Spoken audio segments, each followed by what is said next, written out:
గ్రామస్తులకు గ్రామ మరి మరి ముఖ్యంగా ఈ ఇంటి వారికి ఒడ్డుగూడెం గ్రామ మరి ఏం కాలనీ ఇది డబల్ బెడ్రూమ్ కాలనీ వారికి అందరికీ మా హృదయపూర్వక వందనాలు తెలియజేస్తున్నాను. దేవునికి స్తోత్రం. చిన్న ప్రార్థన చేసి వాక్య భాగానికి వెళదాం. ఈ రాత్రికాల సమయంలో దేవుడు ఈ కుటుంబాన్ని లేదా ఈ మరి గ్రామాన్ని ఉద్దేశించి మరి మంచి వర్తమానాన్ని వారికి కావలసినటువంటి వర్తమానం దేవుడు ఇచ్చేలాగున మనమందరము మరి ప్రార్థన పూర్వకంగా సిద్ధపడదాం. ఈ వాక్యం వింటున్నటువంటి వారిలో కూడా దేవుడు మరి మంచి మరి గ్రహింపును దేవుడు వారికి దయచేలాగున మనమంతా ప్రార్థన చేద్దాం. తలలు వంచండి, కళ్ళు మూసుకోండి, ప్రార్థన చేద్దాం. సర్వోన్నతుడా, సర్వశక్తిమంతుడా, సకల ఆశీర్వాదాలకు కారణభూతుడైన మా ప్రియ పరలోకపు తండ్రి, మీకు వేలాది వందనాలు స్తోత్రాలు చెల్లించుకుంటున్నాం. ప్రభువా, ఇదిగో ఒడ్డుగూడెం గ్రామాన్ని మీరు ప్రేమించి మమ్మల్ని ప్రేరేపించి ప్రభువా ఈ గ్రామానికి నీ రాజ్య సువార్తను ప్రభు అందించడానికి మమ్మల్ని అందరినీ మీ సాధనాలుగా వాడుకున్న విధానముకై లెక్కలేనని వందనాలు స్తోత్రాలు చెల్లించుకుంటున్నాం. ప్రభువా, శబ్దయంత్రం ద్వారా పాటలు పాడుతూ కరపత్రికలు పంచిస్తూ ప్రభువా వాయిద్యములు వాయిస్తూ అక్కడక్కడ నీ రక్షణ సువార్తను అందిస్తూ ప్రభువా ఇదిగో డబల్ బెడ్రూమ్ ఇండ్ల ప్రభు కాడ చిన్న సభను కలిగి ఉన్నాం. ఈ శబ్దయంత్రం ద్వారా వింటున్నటువంటి ప్రతి ఒక్కరిని తాకండి నాయనా. ఈ లోకం శాశ్వతమైంది కాదని మేము గుర్తెరిగి ఎల్లప్పుడూ నిన్ను కలిగి జీవించేటటువంటి భాగ్యం మాకందరికీ దయచేసి కాపాడండి నాయన. నీ మాటలను కొద్ది నిమిషాలు మేము విత్తుచుండగా ప్రభువా మీరే మీ కృపనిచ్చి కాపాడండి. ఇంతకుముందు పాటలు పాడినటువంటి సోదరిమణులందరినీ ప్రభువా మరి ముఖ్యంగా ప్రత్యేకించి నీ ప్రియ కుమార్తెను ప్రభువా ములకలపల్లి నుంచి తీసుకొచ్చిన విధానముకే వందనాలు స్తోత్రాలు చెల్లించుకుంటున్నాం. వారిని వారి కుటుంబాన్ని దీవించండి.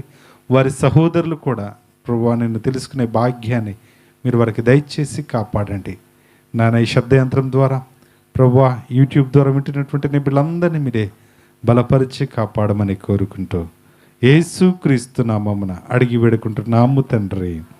ఆమేన్, ఆమేన్. దేవునికి స్తోత్రం. హల్లెలూయా. దేవునికి స్తోత్రం. ప్రియమైనటువంటి దేవుని బిడ్డలారా, ఈ లోకంలో ఒక తండ్రికి ఇద్దరు కుమారులు ఉన్నారు, కొడుకులున్నారు. వారినిద్దరిని కూడా ఒకే స్కూల్లో జాయిన్ చేయించి చదివిపించారు. 10th అయింది, ఇంటర్ అయింది, డిగ్రీ అయిపోయింది. వారిద్దరు కూడా యుక్త వయసుకు వచ్చారు. ఇద్దరికి మరి ఆలోచన, వివేచన, జ్ఞానం ఇవన్నీ కూడా వచ్చిన తర్వాత వారిలో చిన్నవాడైనటువంటి కుమారుడు వచ్చి, నానా నాకు కావలసినటువంటి ఆస్తి వాటా నాకు ఇచ్చేసి నేను వ్యాపారం చేసుకుంటాను, అభివృద్ధి చేసుకుంటాను, నా వాటా నాకు ఇచ్చేయనంటే తండ్రి ఎన్నోసార్లు నచ్చజెప్పాడు. బాబు, ఇంత ఆస్తి ఒకేసారి నీ చేతికి వస్తే నువ్వు పాడు చేస్తావు. ఇంత ఆస్తి ఒకేసారి నీ చేతిలో ఉంటే దీన్ని ఎలా వినియోగించాలో, ఎక్కడెక్కడ ఎలా ఖర్చు పెట్టాలో. ఈ లోకంలో చాలామంది చెడ్డవారు ఉన్నారు, మంచివారు ఉన్నారు, అనేక రకాలైనటువంటి మనుషులు ఈ లోకంలో జీవిస్తున్నారు. కాబట్టి ఈ మనుషులందరినీ నువ్వు అర్థం చేసుకోవడం చాలా కష్టం. కాబట్టి ఈ ఆస్తి నా దగ్గర ఉంటే క్షేమం అని అంటే తండ్రితో వాదులాడి గొడవ పెట్టుకొని మరి ఆస్తిని తీసుకొని వెళ్తాడు ఒక కుమారుడు, చిన్నవాడు. వెళ్ళిన తర్వాత ఆయన ఏం చేస్తాడు అని అంటే దుర్వ్యాపారం చేస్తాడు. బైబిల్లో రాసి పెట్టింది. ఏంటిది అని అంటే దుర్వ్యాపారం అంటే చెడ్డవాటి మీద ఆయన పెట్టుబడి పెట్టాడు. అంటే ఈ లోకంలో చెడ్డవాటి మీద పెట్టుబడి తెలిసి ఎవరు పెడతారండి అని మీరు అనుకోవచ్చు. తాగుడు మీద కావచ్చు, కైనీల మీద కావచ్చు, లేకపోతే ఈ లోకంలో జబ్బులు ఏ రీతిగా అయితే వస్తాయో వాటి మీద పెట్టుబడి పెట్టాడు ఈ చిన్న కుమారుడు. ప్రియమైనటువంటి వారలారా, ఈ లోకంలో కర్మ సిద్ధాంతం ఒకటి ఉంది. అంటే కర్మ అంటే చేసుకున్నటువంటి పాపానికి, చేసుకున్నటువంటి తప్పుకి వారు దాన్ని అనుభవించక తప్పదు అనేది కర్మ సిద్ధాంతం. అర్థమైందండి? కాబట్టి ఈ కుమారుడు తండ్రి దగ్గర ఉన్నవాడేమో బాగానే ఉన్నాడు, తండ్రితో మంచిగానే ఉంటున్నాడు, ఉదయాన్నే పనికి వెళ్తున్నాడు, ఇంటికి వస్తున్నాడు, తింటున్నాడు, పడుకుంటున్నాడు. ఈ ఆస్తి పట్టుకెళ్ళినటువంటి మరి చిన్న కుమారుడికి ఏమో స్నేహితులు ఎక్కువ అయిపోయారు. ఆ స్నేహితులు ఎలాంటి వారు అంటే చాలా చెడ్డ స్నేహితులు. అరే నువ్వు అక్కడికి వెళ్తే మంచిదిరా, ఇక్కడికి వెళ్తే మంచిదిరా, అక్కడ తింటే మంచిదిరా, ఇక్కడ తాగితే మంచిదిరా, ఇది నలిమితే మంచిదిరా అని చెప్పారు. ఆస్తి అంతా నలిమేశారు. అయిపోయిన తర్వాత ఆయనకు ఇవ్వాల్సినటువంటి పరిస్థితి వచ్చిన తర్వాత ఎవరు కూడా ఆయనకి డబ్బులు ఇవ్వలేనటువంటి పరిస్థితి. ప్రియమైనటువంటి వాళ్ళారా, మీ దగ్గర 100 రూపాయలు ఉంటే ఈజీగా ఖర్చు పెట్టవచ్చు, కానీ 100 అయిపోయిన తర్వాత సంపాదించడం చాలా కష్టం అండి. బాగా ఆలోచన చేయండి అండి. 100 రూపాయలు ఉన్న తర్వాత దాన్ని ఖర్చు పెట్టడం చాలా ఈజీ, కానీ తిరిగి దాన్ని సంపాదించడం అనేది చాలా కష్టం. ఈ తప్పిపోయినటువంటి చిన్న కుమారుడు కూడా తండ్రి ఇచ్చినటువంటి ఆస్తిని దుర్వ్యాపారం చేశాడు. అంటే చెడ్డవాటి మీద ఆయన పెట్టుబడి పెట్టాడు. చెడ్డవాటి మీద పెట్టుబడి పెట్టి చెడ్డ అలవాట్లను కలిగి చెడ్డ స్నేహాలు చేసి అనేక రకాలైనటువంటి జూదాలకు ఆయన అలవాటు పడి ఆయన ఆస్తిని ఆరోగ్యాన్ని పోగొట్టుకొని ఒకానొక రోజు ఏమీ లేనటువంటి స్థితికి ఆయన వెళ్ళిపోయాడు. ప్రియమైనటువంటి వాళ్ళారా, ఈ లోకంలో చాలాసార్లు కూడా మన కళ్ళెదురు కొంతమంది మనుషులు మనకు కనబడుతూనే ఉంటారు. వారు డబ్బులు ఉన్నప్పుడు ఒక రకంగా, ఏమీ లేనటువంటి పరిస్థితుల్లో ఉన్నప్పుడు ఒక రకంగా వారి జీవితాలు ఉన్నాయి. ప్రియమైనటువంటి వాళ్ళారా, ఈయన పరిస్థితి కూడా ఇలాంటిదే. దేవుని భయం లేదు, మనుష్యుల భయం లేదు. ఏది తినకూడదో అది తిన్నాడు, ఏది తాగకూడదో అది తాగాడు. తద్వారా అనేకమైనటువంటి జబ్బుల్ని ఆయన సంపాదించుకున్నాడు. వైద్యం చేయించుకోవడానికి ఆయన దగ్గర డబ్బులు లేవు. డాక్టర్ దగ్గరికి వెళ్ళిన తర్వాత, బాబు నీకు స్కానింగ్ రాస్తున్నాం, నీవు లివర్ స్కానింగ్ తీసుకొని రా, లేకపోతే నీవు లంగ్ స్కానింగ్ తీసుకొని రా, లేకపోతే నీ కిడ్నీ స్కానింగ్ తీసుకొని రా, నీ బ్లడ్ టెస్ట్ తీసుకొని రా అని చెప్పి అన్ని పరీక్షలు రాసిస్తే ఆ పరీక్షలు కూడా చేయించుకోలేనటువంటి స్థితిలో ఆ కుమారుడు ఉండిపోయాడు. ప్రియమైనటువంటి వారలారా, చాలాసార్లు ఇలాంటి మనుషులు మనకు కనబడుతూనే ఉంటారు. ప్రియమైనటువంటి వారలారా, కొంతమంది వాళ్ళని చూసి మొన్నటిదాకా బాగానే తిరిగావుగా, తాగావుగా, ఎంజాయ్ చేసావుగా, నీ కర్మ అనుభవించు అని తిట్టేటోళ్ళు ఉంటారు. ఏమండి, ఆస్తున్నప్పుడు నా మాట విన్నావా, నీకు కావాల్సిందే అనేటటువంటి వాళ్ళు కొంతమంది ఉంటారు.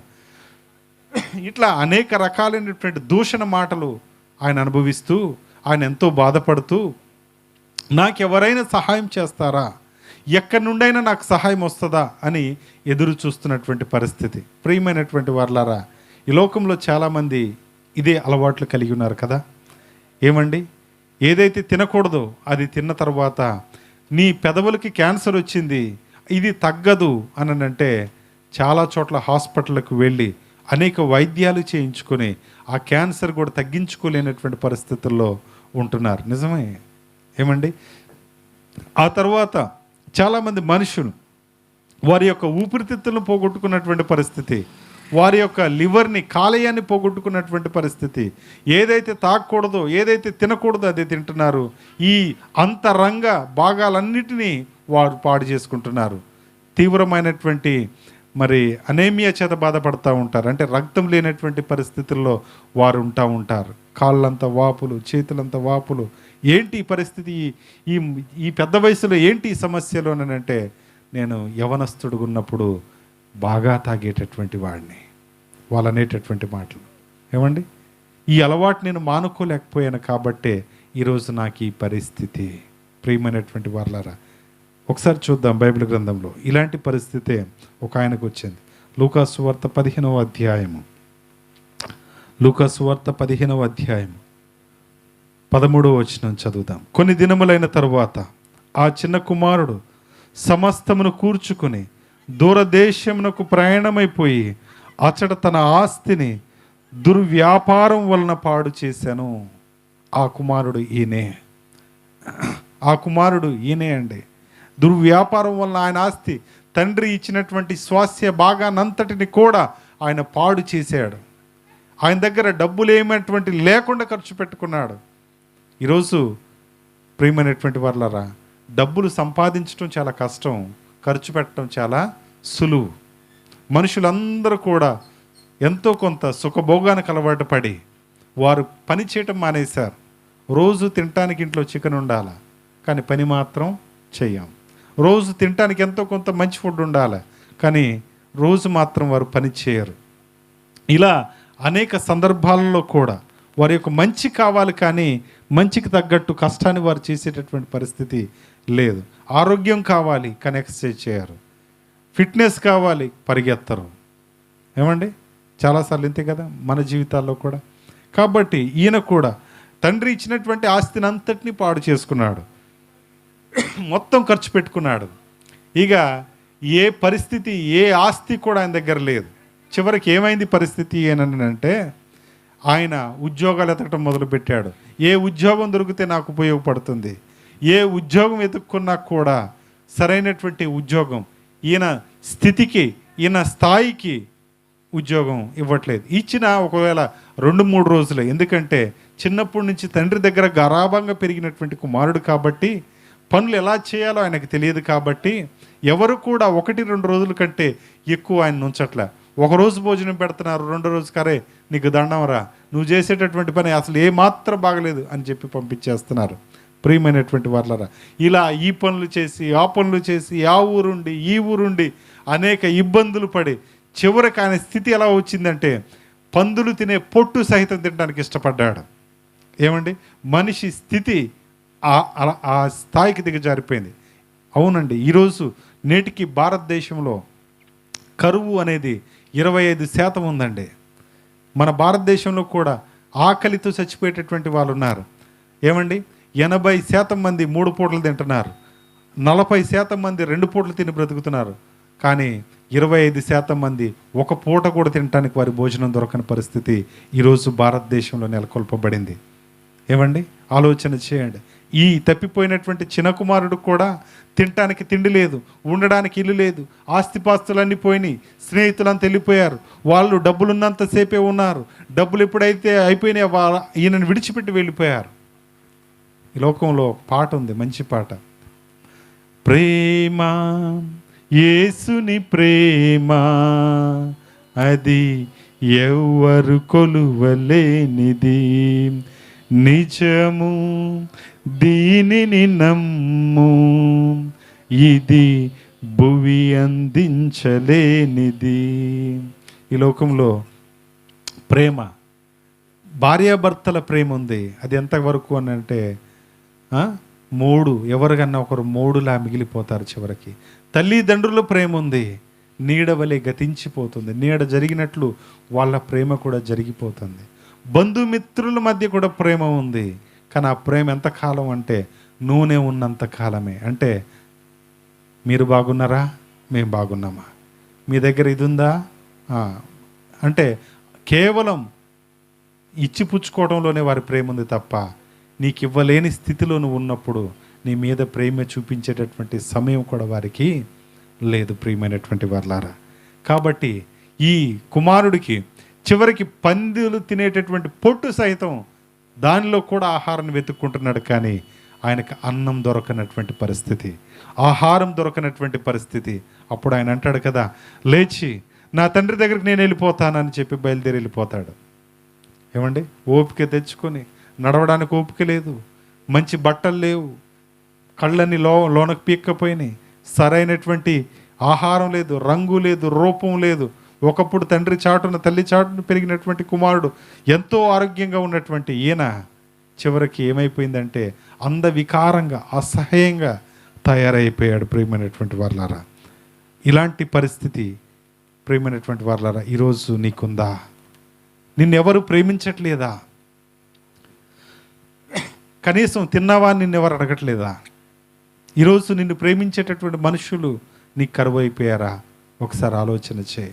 ఒకప్పుడు నీ వల్ల అనేక మేలులు పొందినటువంటి మనుషులే, ఒకప్పుడు నీ వల్ల అనేక లబ్ధి పొందినటువంటి మనుషులే నిన్ను చూడట్లేదా? నువ్వేమీ దిగులు పడాల్సినటువంటి అవసరం లేదు. దేవుడు నిన్ను ప్రేమిస్తున్నాడు. దేవునికి స్తోత్రం, దేవునికి స్తోత్రం. దేవుడు నిన్ను ప్రేమిస్తున్నాడు. దేవునికి నీ ఉన్నత స్థితి తెలుసు, దేవునికి నీ లేమి స్థితి తెలుసు, దేవునికి నీ ఇబ్బందులు తెలుసు, దేవునికి నీ కష్టాలన్నీ కూడా తెలుసు. ఒక్కసారి నువ్వు నోరు తెరిచి అయ్యా ప్రభువా నువ్వు వేడుకుంటే చాలు, ఆయన నీకు సహాయం చేసేటటువంటి గొప్ప దేవుడై ఉన్నాడు. దేవునికి స్తోత్రం. ప్రియమైనటువంటి వాళ్ళరా, ఈయన అంటాడు కదా, ఒకసారి చూడండి, ఆయన అంటున్నాడు ఏమని, 19:18 చూడండి. నేను లేచి 18, నేను లేచి నా తండ్రి యొద్దకు వెళ్ళి, తండ్రి, నేను పరలోకమునకు విరోధముగాను నీ ఎదుటను పాపము చేసి తిని. ఎక్కడికెక్కడికండి? నేను పరలోకానికి అంటే దేవునికి, రెండోదిగా నీకు నేనేం చేశాను? విరోధముగా నేనేం చేశాను? పాపము చేశాను. నువ్వు దీర్ఘాయుష్మాంతుడు వగునట్లు నీ తల్లిని నీ తండ్రిని నువ్వు సన్మానించు అనేటటువంటి ఆజ్ఞను గుర్తు చేస్తున్నాడు ఆయన. నేను పరలోకానికి అంటే దేవునికి నీకు నేనేం చేశాను అని అంటే వ్యతిరేకంగా నేను పాపము చేశాను. ఏ కుమారుడు అడగకూడదు అడుక్కున్నాను. ఏ కుమారుడు చేయని తప్పులు నేను చేశాను. ఏ కుమారుడు తీసుకొని ఆస్తి తండ్రి భాగాన్ని నేను తీసుకున్నాను. నేను సమస్తాన్ని నాశనం చేశాను. నీ గౌరవాన్ని నేను నాశనం చేశాను. నీ పరువుని నేను నాశనం చేశాను. నీ ప్రతిష్టను నేను నాశనం చేశాను. నీకు అవమానకరమైనటువంటి జీవితం నేను జీవించాను. పాపపు జీవితాన్ని జీవించాను. ఒకటి నీకు విరోధంగా, రెండు పరలోకానికి విరోధంగా. ఈరోజు నీ అలవాట్ల నుంచి నువ్వు బయటికి రాలేకపోతున్నావా? నిన్ను కొన్ని జూదాలు వెంటాడుతున్నాయా?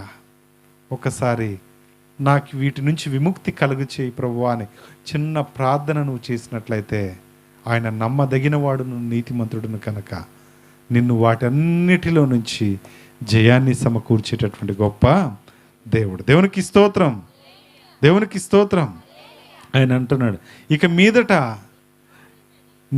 మీదట నీ కుమారునను అనిపించుకొనుటకు నేను యోగ్యుడను కాను. నేను నీ కుమారుడిగా అనిపించుకోవడానికి నాకు అర్హత లేదు. ఎందుకంటే నీ దగ్గర వారసత్వంగా నేను ఏది కూడా తీసుకెళ్ళలేదు. ఆస్తిని తప్ప. నీ మంచితనాన్ని నేను తీసుకొని వెళ్ళలేదు. నీ గౌరవాన్ని నేను తీసుకొని వెళ్ళలేదు. నీ ప్రతిష్టను నేను తీసుకొని వెళ్ళలేదు. ఇవేవి కూడా నా జీవితంలో నేను చేయలేదు. కాబట్టి ఇక నుంచి నేను నీ కుమారుణ్ణి కాదు.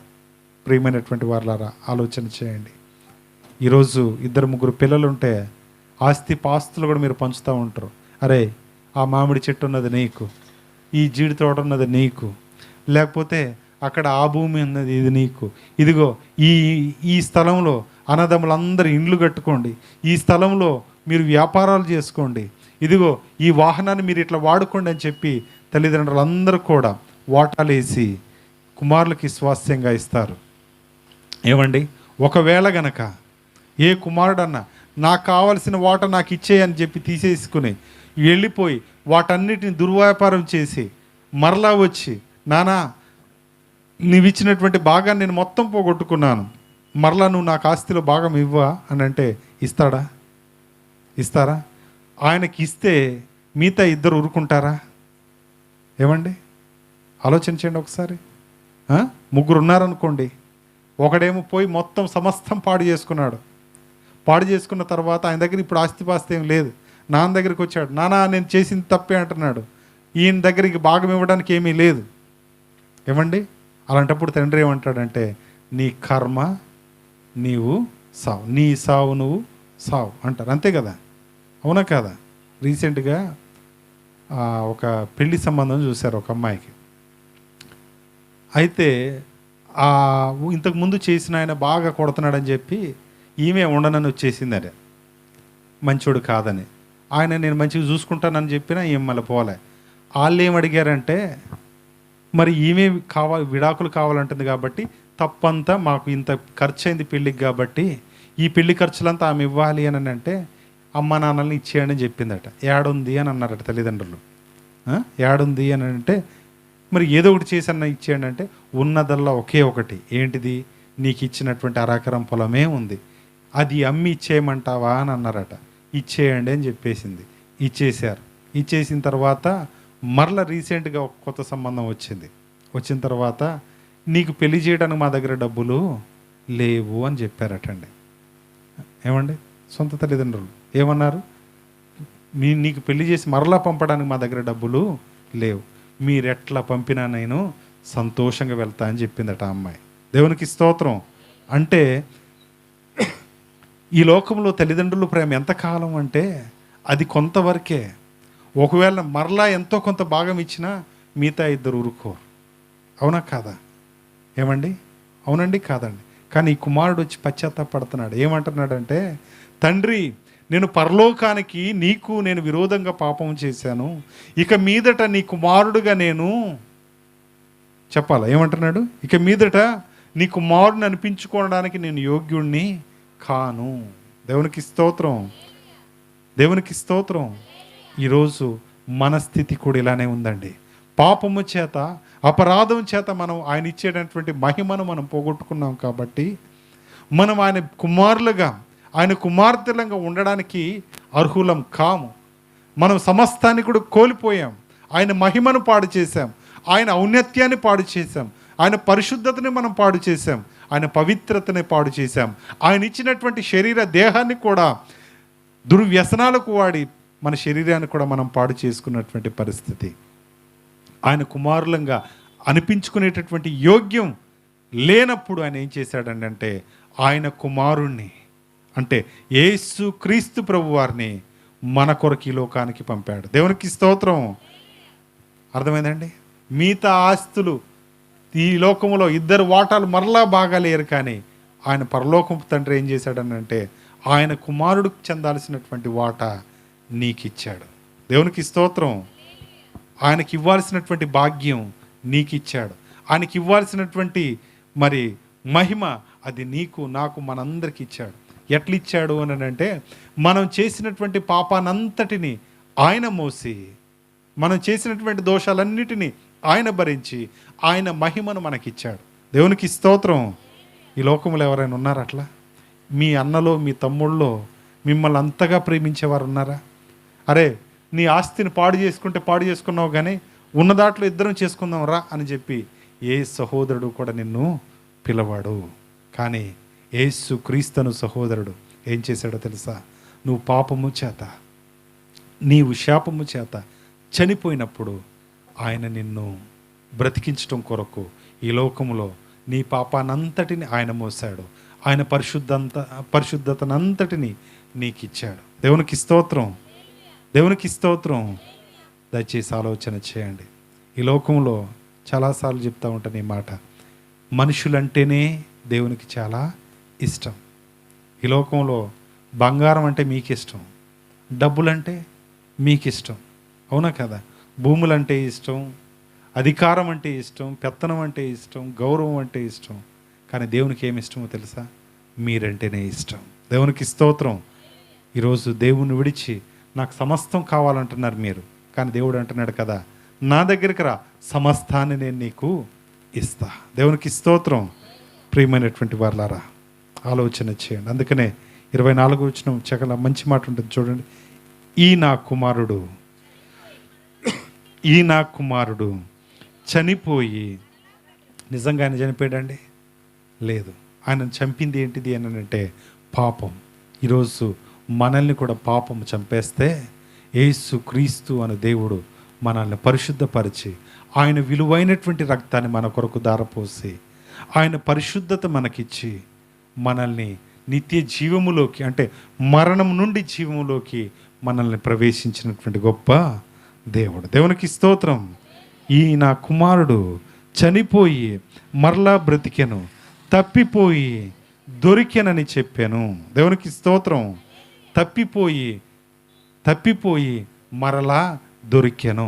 ఈరోజు ఈ వాక్యం వింటున్నటువంటి మీరు దయచేసి మీ తప్పులు మీరు తెలుసుకుంటున్నారా? మీ లోపాలు మీరు సరి చేసుకుంటున్నారా? మీరు మనమే నేను కరెక్ట్గానే ఉన్నాను అనుకుంటాం, కానీ ఎదుటి వారి దగ్గరికి వెళ్తే తప్ప మన లోపాలు మనకు తెలియవు. కాబట్టి దయచేసి మీ లోపం మీకు తెలియాలి అని అంటే ఎదుటి వారి దగ్గరికి వెళ్ళండి. ఎదుటి వారు ఎవరు పర్ఫెక్ట్గా మీకు చెప్పగలరు అని అంటే ఎవరు అని అంటే యేసుక్రీస్తు ప్రభువే. దేవునికి స్తోత్రం. మీ ముఖానికి ఏదైనా మరక అంటుకుందనుకోండి, ఎదుటి వారి అందరిలో మిమ్మల్ని గేలి చేయాలని, అరే నువ్వు బాగానే ఉన్నావు జనానికి వెళ్ళు అని చెప్పేటోళ్ళు ఉంటారేమో, నిన్ను అవమానపరచాలనుకుంటారేమో, నిన్ను ఇబ్బందికరమైనటువంటి పరిస్థితులు నెడతారేమో, నిన్ను హేళన చేసే స్థితిలోకి తీసుకుని వెళ్తారేమో. కానీ యేసయ్య అట్లా నిన్ను హేళన చేయనివ్వడు, హేళన చేసేటటువంటి స్థితిలో నిన్ను ఉంచాడు. కాబట్టి ఆయన మీ దగ్గరికి రావాలి అని అంటే మీ జీవితాలు సరి చేసుకోవాలి.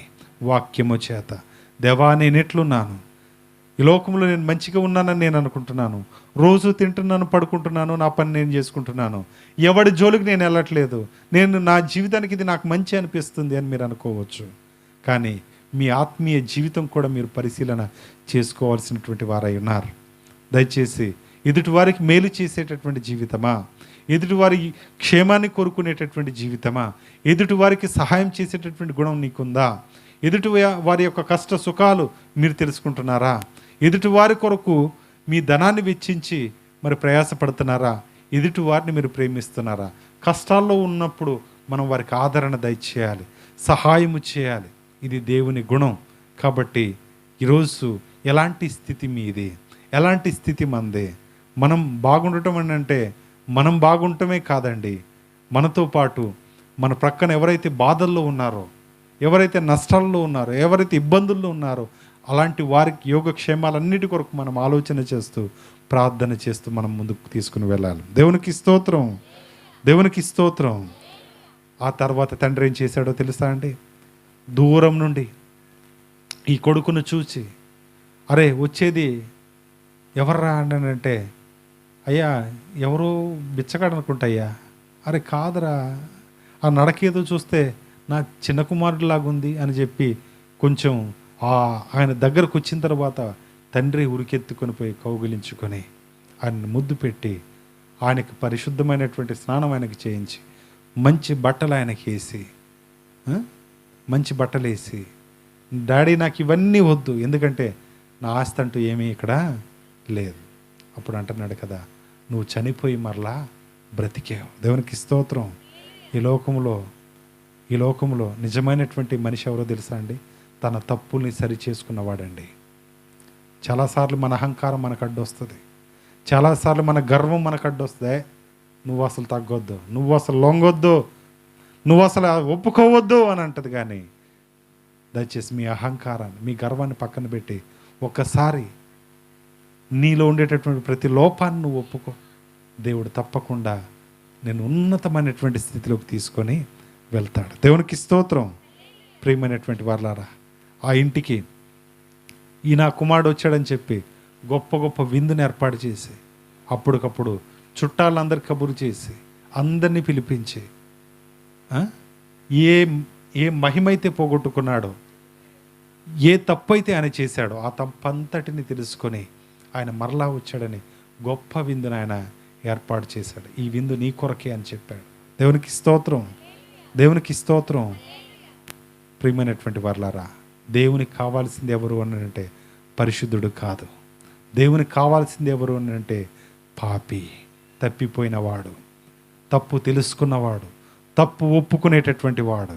ఈరోజు నువ్వు ఒప్పుకుంటే ఆ పరమ తండ్రి నీతో కూడా మాట్లాడతాడు. నువ్వు ఒప్పుకుంటే ఆయన నీతో కూడా సహవాసం చేస్తాడు. దేవునికి స్తోత్రం. ఇలాంటి గొప్ప దేవుణ్ణి మనం కలిగి ఉన్నాం. ప్రియమైనటువంటి వర్లారా, గుజరాత్కి సంబంధించినటువంటి ఒక వజ్రాల వ్యాపారి 6,000 కోట్లకు ఆయన ధనవంతుడటండి. ఎంత? 6,000 కోట్లకి ధనవంతుడు. ఆయన అమెరికాలో ఎక్కడెక్కడో చదివించాడు కొడుకుని. చదివించి మొత్తం చదువంతా అయిపోయిన తర్వాత ఇంటికి వచ్చాడు. ఇంటికి వచ్చిన తర్వాత, డాడీ నా చదువంతా అయిపోయింది అని అన్నాడు. మరి ఇప్పుడు నన్ను ఏం చేయమంటావు అని చెప్పిండట. నీతో పాటు నేను బిజినెస్ చేస్తాను అన్నాడట. ఏమన్నాడు? నీతో పాటు నేను బిజినెస్ చేస్తాను. అసలు ఈ బిజినెస్ ఒడిదుడుకులు నీకు తెలుసా అని అన్నాడట. నువ్వన్నీ చెప్తావు కదా డాడీ అని అన్నాడట. నేను చెప్పను, కానీ ప్రాక్టికల్గా నువ్వే అనుభవించి రావాలి. ఎట్లా? ప్రాక్టికల్గా నువ్వే అనుభవించి రావాలని చెప్పి కొడుకుని, నా పేరు కానీ నా పరపతిని కానీ నువ్వెక్కడ వాడొద్దు, వెళ్ళి 6 నెలలు నువ్వేం చేయాలంటే దేశంలో వివిధ స్థలాల్లో నువ్వు పని చేసుకొని రావాలని చెప్పాడు. ఎక్కడ? వివిధ చోట్లకి వెళ్ళి పని చేసుకొని నువ్వు రావాలి. ఫైల్ పట్టుకొని ఎక్కడికి వెళ్ళినా, ఇంత చదువు చదివావా, నీకు ఉద్యోగం ఏమేవమంటున్నారట. అంతే కదా, పెద్ద చదువులు చదివిన వాళ్ళకి ఇవ్వరు. చివరికి ఇటు తిరిగి అటు తిరిగి నానిచ్చిన డబ్బులు అయిపోయినాయి. అక్కడక్కడ క్యాంటీన్లో ప్లేట్లు కడగటం మొదలుపెట్టాడు. తద్వారా వాళ్ళు ఏం పెడతారు? ఫుడ్ పెడతారు. ఆ తర్వాత ఇక్కడక్కడ డెలివరీ బాయ్గా చేశాడు. తద్వారా ఏమొస్తాయి? డబ్బులు వస్తాయి. అని ఇట్లా మొత్తం భారతదేశం అంతా కూడా, కేరళలో కొంతకాలం, తమిళనాడులో కొంతకాలం, మన హైదరాబాద్లో కూడా కొంతకాలం, దేశం మొత్తం తిరిగి 6 నెలలు వెళ్ళేపాటికి పిచ్చోళ్ళగా ఉన్నాడట. ఆ ఇంటి వాచ్మెనే ఆయన రానియలే. ఏమండి, ఆయన ఇంటి వాచ్మెనే నికాల్ అని చెప్పిండు అది. అప్పుడు వాళ్ళ అమ్మకు ఫోన్ చేస్తే వాళ్ళ మురుకెత్తుకుని వచ్చి ఆయనని ముద్దు పెట్టి కౌగిలించుకొని లోనకి తీసుకుని వెళ్ళి, ఈ ఎవరు అని అంటే చిన్న కుమారుడు. దాదాపు సంవత్సరం పట్టింది భారతదేశం మొత్తం తిరగడానికి. అప్పుడు అన్నాడట కొడుకు వచ్చి, డాడీ నువ్వు ఏ పని చెప్తే నేను అది చేస్తాను. నీతో పాటు ఇంతకుముందు నేను ఏమన్నాను, బిజినెస్ చేస్తాను అన్నాను. ఇక నుంచి నేను బిజినెస్ చేయను. నువ్వు ఏ పని చెప్తే నేను అది చేస్తాను. దేవునికి స్తోత్రం. ఇది తండ్రి ప్రేమ. ఈరోజు తప్పిపోయిన స్థితిలో నువ్వు ఉన్నావేమో, పాపాలు ఒప్పుకొని లేనటువంటి స్థితిలో నువ్వు ఉన్నావేమో, దేవుడా ఏసా నాకంతా తెలుసు అనుకుంటున్నావేమో, లేకపోతే ఇలాంటి సభలు కేవలం కాలక్షేపానికి చెప్తారనుకుంటున్నావేమో. దయచేసి ఇది కాలక్షేపం కోసం చెప్పేది కాదు, నిత్య జీవం కొరకు చెప్పేది, నీ బ్రతుకుని మార్చేది, నీ స్థితిని మార్చేది, నిన్ను మరణం నుండి జీవంలోకి ప్రవేశపెట్టేది ఈ సత్యమైనటువంటి వాక్యమే. దయచేసి ఆయనలో ఉండి, ఆయనతో ఉండి మీరు ఇంకా కూడా ఈ లోకంలో గొప్ప జీవితాన్ని జీవించాలి. ఈ లోకంలో మనుషులందరం, మనమందరం తప్పులు చేసేటటువంటి వాళ్ళమే. నాలో తప్పు లేదంటాం కూడా తప్పే. అర్థమైందండి? నేను ఏ తప్పు చేయనంటే నేను మంచోడిని అంటాం కూడా తప్పే. కాబట్టి మనం ఎవ్వరం కూడా మంచోళ్ళము కాదు. ఎప్పటికప్పుడు దేవుని దగ్గరకు వచ్చి నాలో ఉండేటటువంటి చెడుతనాన్ని తీసివే అని దేవుణ్ణి అడుగుతూ, మనం ఉన్నంత కాలం ఈ లోకంలో ఆయన రాక కొరకు ఎదురు చూస్తూ ఆయన కొరకు జీవించినట్లయితే, ఈ లోకంలో మనం చనిపోయిన తర్వాత పరలోకంలో యుగ యుగాలు తరతరాలు ఆయనతో కలిసి జీవించే భాగ్యం దేవుడు మనందరికీ దయచేస్తాడు. దేవునికి స్తోత్రం, దేవునికి స్తోత్రం. ప్రియమైనటువంటి వాళ్ళ ఈ వాక్యం వింటున్నటువంటి మీరు ఇన్నాళ్ళు అవసరాల కోసం చర్చికి వెళ్ళి ఉండొచ్చు, ఇన్నాళ్ళు కాలక్షేపానికి వెళ్ళి ఉండొచ్చు, ఇన్నాళ్ళు మీరు మానిపోయి అప్పుడప్పుడు వెళ్తూ ఉండొచ్చు, మీరు మానేసి ఉండొచ్చు. దయచేసి మీ తప్పులు ఒప్పుకొని దేవుని దగ్గరికి, అయ్యా నేను పాపిని అని ఒప్పుకున్నట్లయితే ఆయన నమ్మదగిన వాడు, నీతిమంతుడు గనక మన సమస్త దుర్నీతిని అంతటిని తీసివేసి ఆయన పరిశుద్ధతను మనకిచ్చి ఈ లోకంలో ఉన్నతమైనటువంటి స్థితిలో నిన్ను నిలబెట్టాలనుకుంటున్నాడు. కాబట్టి ఈరోజు నీ స్థితి ఏదైనా, నువ్వు ఎలాంటి స్థితిలో ఉన్నా, అప్పుల్లో ఉన్నా, నష్టాల్లో ఉన్నా, కష్టాల్లో ఉన్నా, ఇబ్బందుల్లో ఉన్నా, వ్యాధిలో ఉన్నా, బాధల్లో ఉన్నా, బలహీనతల్లో ఉన్నా, దేవుడు నిన్ను పిలుస్తున్నాడు. యేసుక్రీస్తు ఆయన దగ్గరికి నిన్ను రమ్మంటున్నాడు. దయచేసి నీ మనసు మార్చుకుని ఆయన దగ్గరికి వస్తే ఆయన నిన్ను పవిత్రునిగా చేస్తాడు. దేవుడి మాటలు దీవించుగాక. ఆమేన్. చిన్న ప్రార్థన చేద్దాం. తలలో ఉంచండి, కళ్ళు మూసుకోండి.